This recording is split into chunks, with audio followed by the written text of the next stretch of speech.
নমস্কাৰ, আজি এটা আপোনালোকৰ কাৰণে ইম্পৰ্টেণ্ট আপডেট লৈ আহিছোঁ অইলেছ অসম চেনেলত। মাননীয় অসমৰ মুখ্যমন্ত্ৰী মহোদয়ে অলপ আগত তেওঁৰ ফেচবুক একাউণ্টতে এটা আধাৰ কাৰ্ডৰ বায়োমেট্ৰিকৰ বিষয়ে যিবিলাক মানুহৰ NRCৰ সময়ত আধাৰ কাৰ্ড বায়োমেট্ৰিক লক লাগিছিল তেওঁলোকৰ কাৰণে এই মেছেজ ইম্পৰ্টেণ্ট। মই স্ক্ৰীণত আপোনালোকক ডিটেইলছখিনি দি আছোঁ, আপোনালোকে স্ক্ৰীণতো পঢ়িব পাৰিব আৰু মই পঢ়ি আপোনালোকক শুনাব বিচাৰিছোঁ। মুখ্যমন্ত্ৰী মহোদয়ে ফেচবুক পেজত লিখিছিলে UIDA 9.35 লাখ NRC CBM স্থগিত ৰখা অসমৰ আবেদনৰ বাবে বায়োমেট্ৰিক মুকলি কৰিছে। এতিয়ালৈকে 5 লাখ আধাৰ কাৰ্ড সৃষ্টি কৰা হৈছে, তাৰ ভিতৰত 5 লাখ আধাৰ কাৰ্ড হৈ গ'ল। ইয়াৰে স্থিতি আপডেটৰ বাবে UIDAই ৱেবছাইটত FAQ বুলি এটা অপশ্যন আছে, তাত গৈ পেলাই আপোনালোকে পৰীক্ষা কৰিব পাৰে বা 1947 হেল্পলাইন নম্বৰত যোগাযোগ কৰিব পাৰে। হেল্পলাইন নম্বৰ মুকলি কৰা হৈছে, যাৰ যি প্ৰব্লেম আছে এই নম্বৰত ফোন কৰি আপোনালোকে ডিটেইলছখিনি জানিব পাৰিব।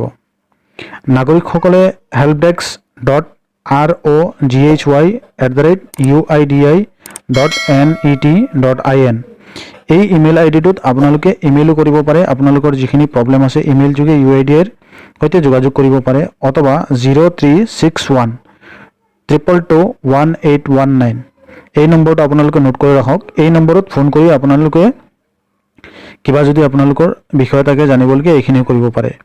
23 ছেপ্টেম্বৰত UIDAই তিনিচুকীয়াত পাইলট পৰ্যায়ত 12,000 বা 13,000 আধাৰ কাৰ্ড প্ৰেৰণ কৰিব বুলি মুখ্যমন্ত্ৰী মহোদয়ে কৈছিলে। এই পদক্ষেপৰ বাবে মাননীয় কেন্দ্ৰীয় গৃহমন্ত্ৰী অমিত শ্বাহ ডাঙৰীয়াক ৰাজ্যবাসীয়ে হৈ আন্তৰিক কৃতজ্ঞতা জ্ঞাপন কৰিলোঁ বুলি হিমন্ত বিশ্ব শৰ্মা ডাঙৰীয়াই ক'লে এই বিষয়ে।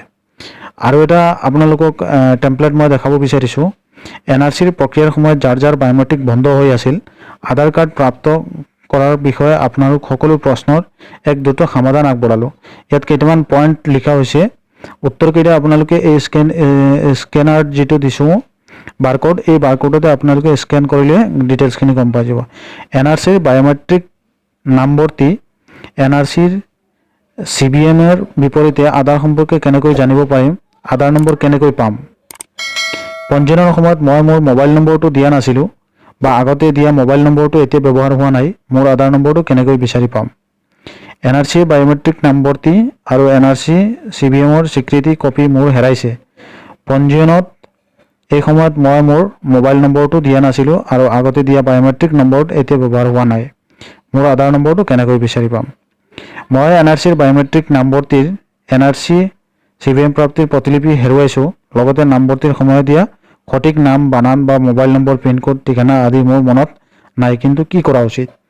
এই কেইটামান পইণ্ট দিয়া হৈছে। এইকেইটা পইণ্টছ বহুত মানুহৰ প্ৰব্লেম, হয়তো কাৰোবাৰ শ্লিপ হেৰাইছে বা কাৰোবাৰ নিজৰ আধাৰ কাৰ্ডখন উলিয়াব পৰা নাই, এই বিষয়ে বহুত মানুহৰ প্ৰব্লেম হৈছে। সেইকাৰণে মুখ্যমন্ত্ৰী মহোদয়ে ডাঙৰ এটা পদক্ষেপ ল'লে আৰু এই বিষয়ে পেলাই তেওঁক বহুত ধন্যবাদ জনালোঁ। আৰু আপোনালোকে চাব পাৰে, ডিটেইলছখিনি চাব পাৰিব। আৰু এই চেনেলত এনেকৈ ইনফৰ্মেটিভ ভিডিঅ' চাবৰ কাৰণে চেনেলটো ছাবস্ক্ৰাইব কৰিবলৈ নাপাহৰিব। ধন্যবাদ।